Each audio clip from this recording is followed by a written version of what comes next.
Est-ce que ce matin, vous êtes fiers d'appartenir à une église?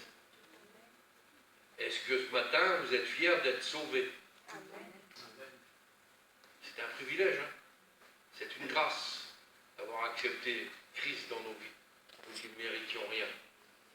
Et puis, ce matin, la question qui va nous être posée,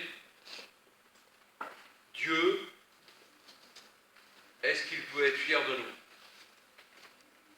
Et on se la pose ce matin, cette question. Je me la pose pour ma vie à moi personnellement, intime. Dieu peut-il être fier de nous? Est-ce que nous pouvons être fiers de nos compagnes? Est-ce que les compagnons peuvent être fiers de leurs femmes? Est-ce que les foyers chrétiens peuvent être fiers de leurs enfants? Est-ce que les enfants peuvent être fiers de foyer des parents? C'est des questions que le Seigneur est capable de nous poser ce matin. Et puis j'ai marqué ça, moi, cette petite phrase. Je suis fier de toi. Ce matin, je suis fier de vous, vous êtes à la réunion. Pour ma part, je suis fier que vous soyez là. Je suis fier que vous priez. Je suis fier que vous chantez des cantiques à la gloire de Dieu. Mais ça, c'est le côté humain. Cette phrase, sans doute, nous l'avons prononcée pour avoir accompli quelque chose de remarquable. Et puis, nous faisons des choses de remarquables. C'est l'une des façons dont nous exprimons notre appréciation, mais aussi notre admiration pour quelqu'un. Mais si cette expression a un sens clair dans les relations entre humains, peut-on, ce matin, aussi s'en servir pour parler du regard de Dieu porté sur nous? Cela a-t-il un sens de dire que Dieu peut être fier de nous? Peut-on dire que Dieu peut témoigner de nous dans notre façon de le servir? Et puis le mot fier a une double portée. Et il y a un côté dans le mot fier qui n'est pas terrible, pas agréable. Parce que le mot fier veut dire aussi hautain, arrogant, rempli d'orgueil, qui tire vanité. On dit de quelqu'un, c'est un fanfaron, c'est un fier imbécile, faire le fier. Et ça, c'est le côté négatif du mot fier. Mais nous avons aussi, sur cette double portée, une autre signification. Et ça veut dire qu'il y a des sentiments nobles, élevés envers quelqu'un. Et ce matin, si nous sommes là, nous avons des sentiments nobles envers Dieu. Nous avons des pensées élevées envers lui, pour ce qu'il a fait et parce qu'il a fait dans nos vies. Et ce matin, c'est ce côté-là que nous voulons voir ensemble. Parce que bien évidemment, sur le mot que j'ai parlé tout à l'heure, tout ce qui est côté orgueil, eh bien, Dieu est clair à ce sujet. Hein. La parole du Seigneur ne se trompe pas, et il y a plein de versets qui parlent de ça.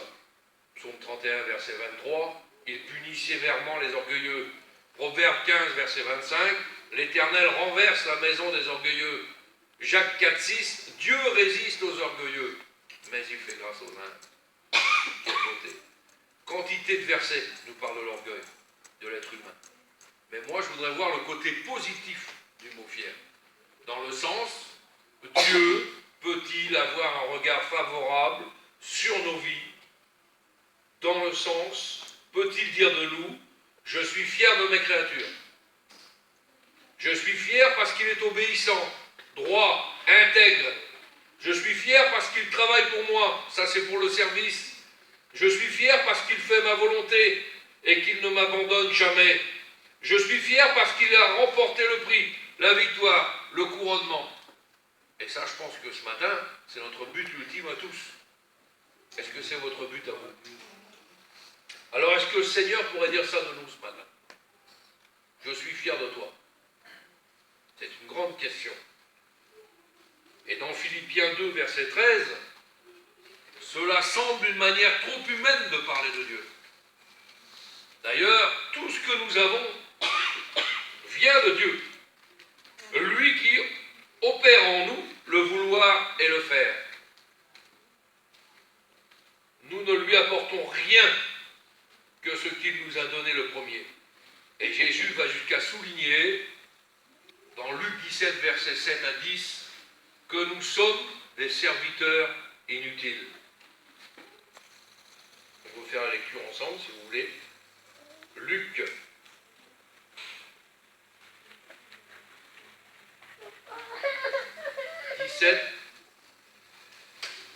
Versets 7 à 10.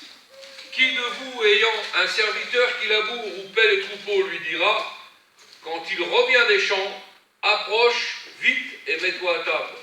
Ne lui dira-t-il pas au contraire, prépare-moi à souper, ceins-toi et sers-moi jusqu'à ce que j'ai mangé et bu. Après cela, toi tu mangeras et tu boiras. Doit-il de la reconnaissance à ce serviteur parce qu'il a fait ce que lui était ordonné?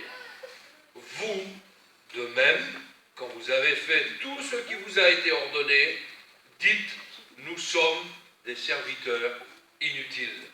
Nous avons fait ce que nous devions faire.